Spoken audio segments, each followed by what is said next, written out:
Kowalski. I worked in the lab of Carson Hofer, and my mentor was Lisa Smith. And I worked on the effect of the Francisella pathogenicity island protein, PDPD, on IL-1 beta expression levels in host macrophage cells. So Francisella tularensis is a gram-negative bacterial pathogen. It is also intracellular. So the intracellular part means it just has its life cycle inside the cell.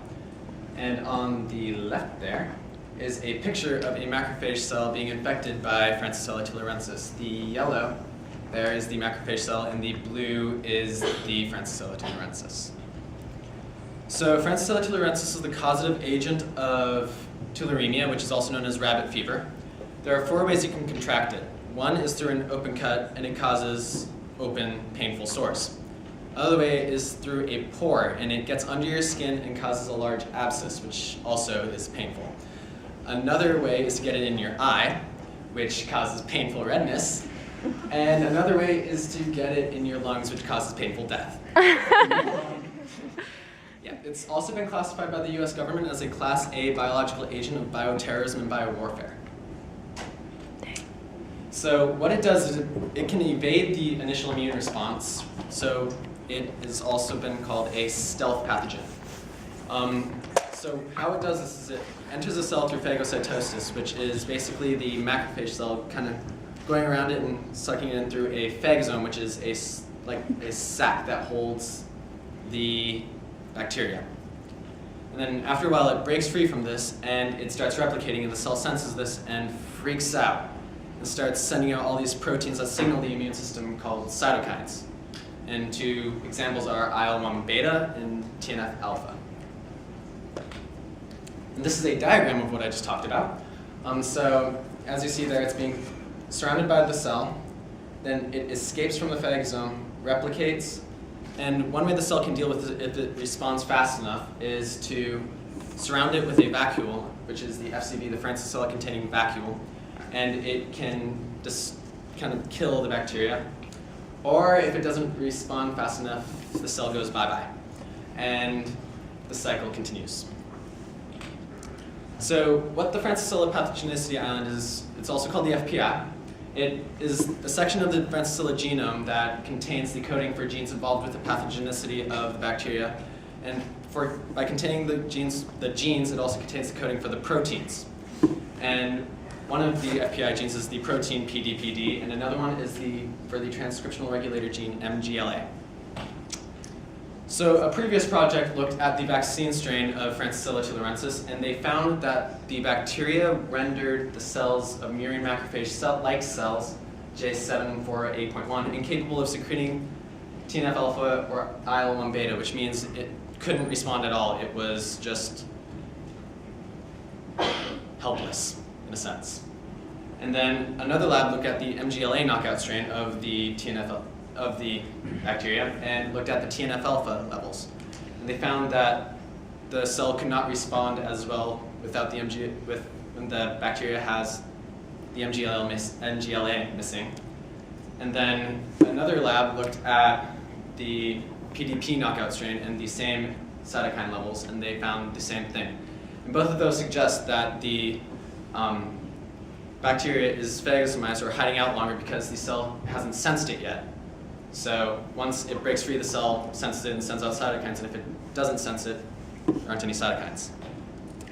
So the objective of this project is to look at the effect of the FPI protein, PDPD, on cytokine levels, more specifically IL-1 beta, in host macrophage cells. And from this, we hope to gain a better understanding of how Francisella tularensis impacts the immune response in host cells. And so we chose PDP to study because when it was knocked out, it was found to be non-essential to growth or reproduction. And that's important because it can also remain virulent in the cells, which means it can still infect and kill the cells. And we chose the cytokine IL-1 beta because it is activated when the cell senses that the bacteria is present in it. And so my mentor, Lisa Smith, infected the macrophage cells with a subspecies of the bacteria, Francisella tularensis novicida, which was donated by Dr. Francis Nano of the University of Victoria in Victoria, British Columbia.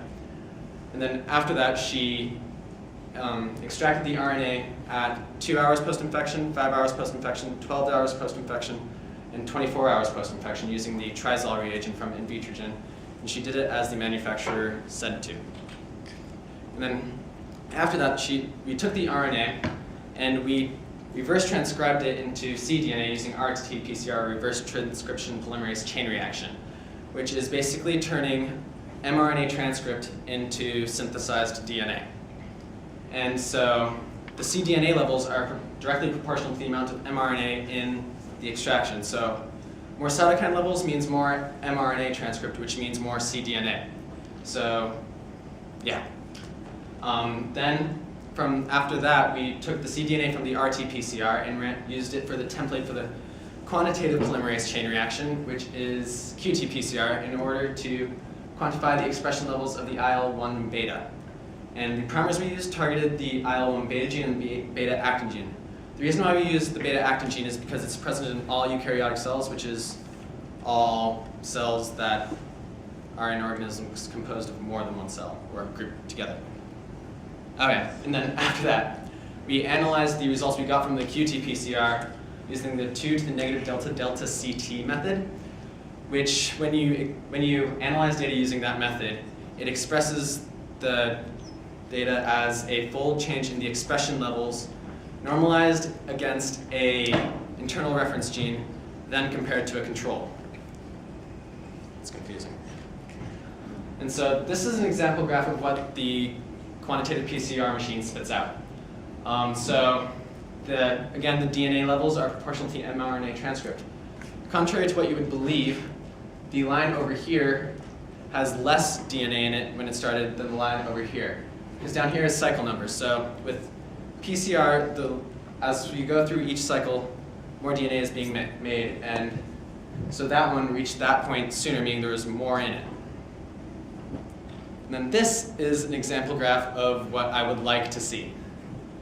And this is a dissociation curve graph. And what it does is it basically visualizes whether or not there's contamination in it. So it also shows at the point at which the DNA splits into single-stranded DNA.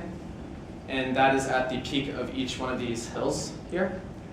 And each dissociation curve is unique to each DNA molecule.